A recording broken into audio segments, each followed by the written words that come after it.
would remove the competition. But instead, it's hard to figure out what they're thinking. The strategy right now, as far as I can tell, seems to be, step one, slavishly support Trump no matter what, further feeding the pathological cult-like connection between him and GOP primary voters. Steps two, I don't know, hope for the best. Step three, then somehow defeat Trump or one of his kids in the primary. Good luck with that. Someone who's seen firsthand how Republicans can be when it comes to Trump is Tim Miller, former communications director for Jeb Bush's 2016 campaign and writer-at-large for The Bulwark, and he joins me now. Again, I want to just put aside like moral considerations, constitutional considerations, just like pure cold-hearted calculation of political self-interest. I just don't get anyone, Rubio, Hawley, Cruz, Nikki Haley, all these people, like, what do you think's going to happen in 2024? Either he's going to run or one of his kids are going to run. And in what universe are you going to be able to be the one to beat him as the inheritor of the Trump legacy? Well, Chris, I think I can explain it for you. I lived through this in 2016, as you know, and we did exactly that strategy you just laid out, right? I mean, Ted Cruz executed this strategy. Marco Rubio tried to execute this strategy. Be nice to Trump, be nice to Trump, be nice to Trump. Wait until you have him in a one-on-one, beat Trump. That was kind of logical in 2016, right? Because this had worked in 2012 against Michelle Bachmann and Herman Cain and some of these crazies. But now, after you lived through all of this, all of these guys know that's not going to work. So when you ask what their strategy is, Chris, they've decided that the trade with Trump is worth it. That's it.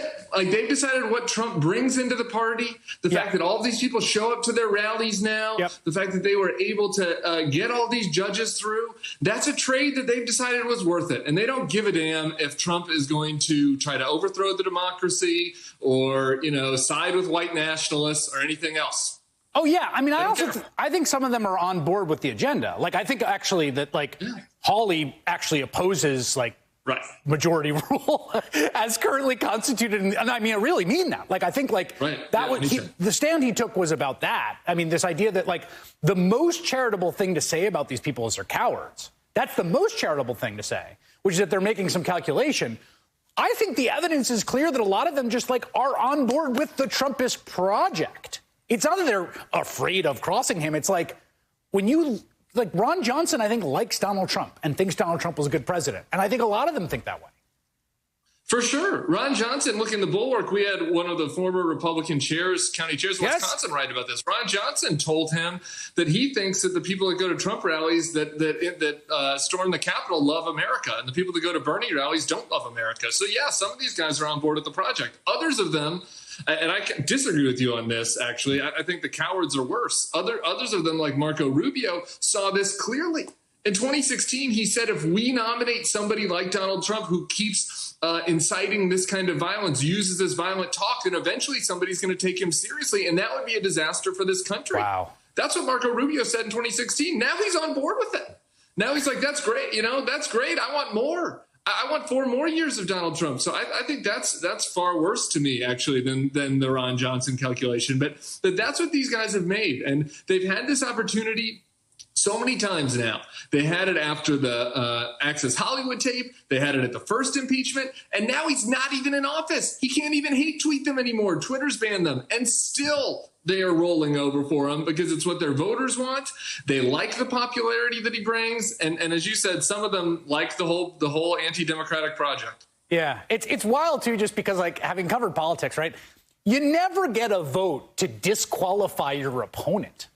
Like, when does that happen in politics? Someone goes, you're going to have a vote, and if you vote the right way, that guy can't ever run against you. No one ever gets that.